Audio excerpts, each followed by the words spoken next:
Mr. Soy. Yes? Why is it that all these affluent men prefer human security more than God's security? What do you mean when you say human security or God's security? You know, this is our neighbor.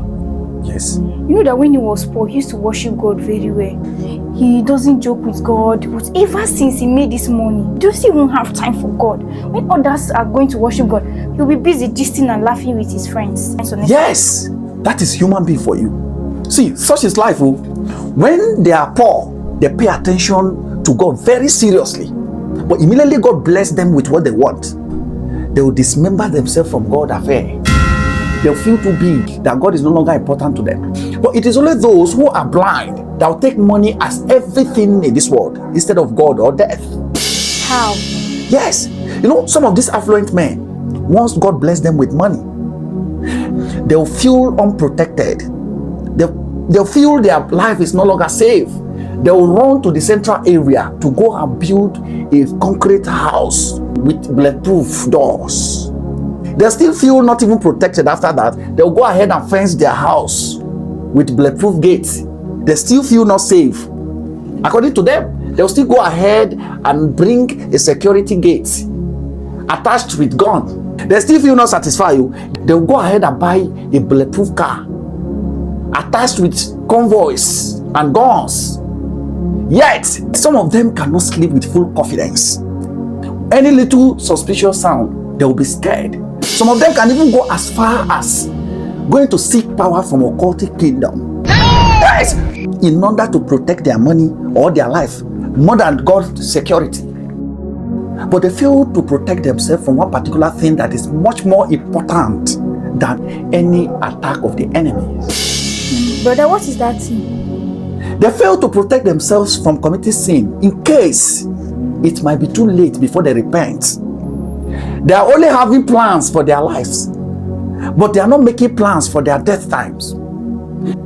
Some of them are working very hard to make sure they make it in this life, but they are not working hard to make sure they make their heaven. Oh, this is so touching, brother. Yes. But how can someone prepare for their heaven? You can prepare for your heaven by what? By taking God as your first priority. When there's a light of God in you, your life will be attracting heaven. Number two, by making use of what you have, like your wealth, to make it in such a way that people will be benefiting from your wealth, and even when you are no longer alive, that those things will still be beneficial to you, that you'll be receiving the word even while in the grave. Brother, but what are those things that one can establish that people will benefit to make reward when you are no more? One of it is family. How?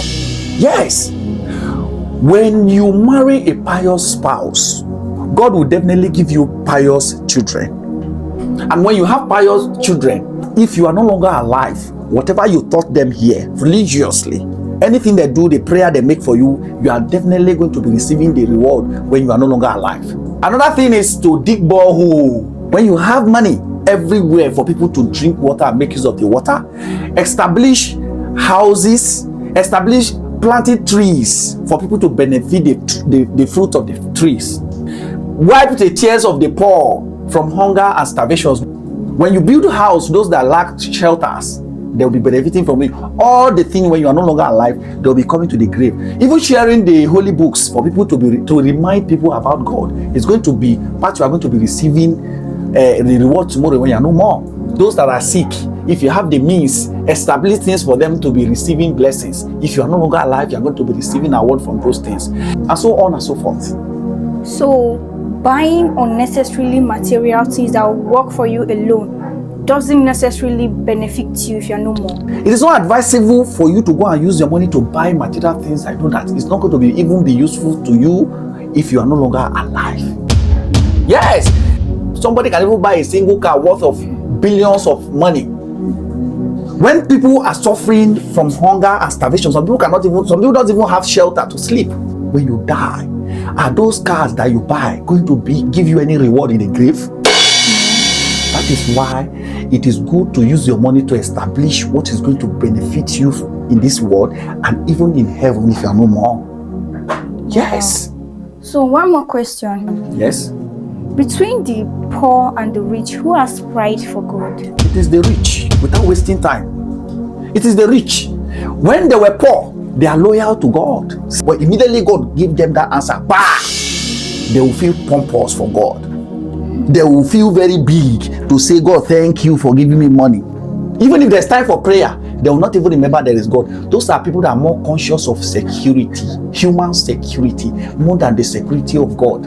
They believe God protection cannot in any way help them as much as the human protection. That is why they go around with convoys, police everywhere, bulletproof in their car, door, their gate, bulletproof everywhere. But when death won't come, it doesn't knock door before you enter.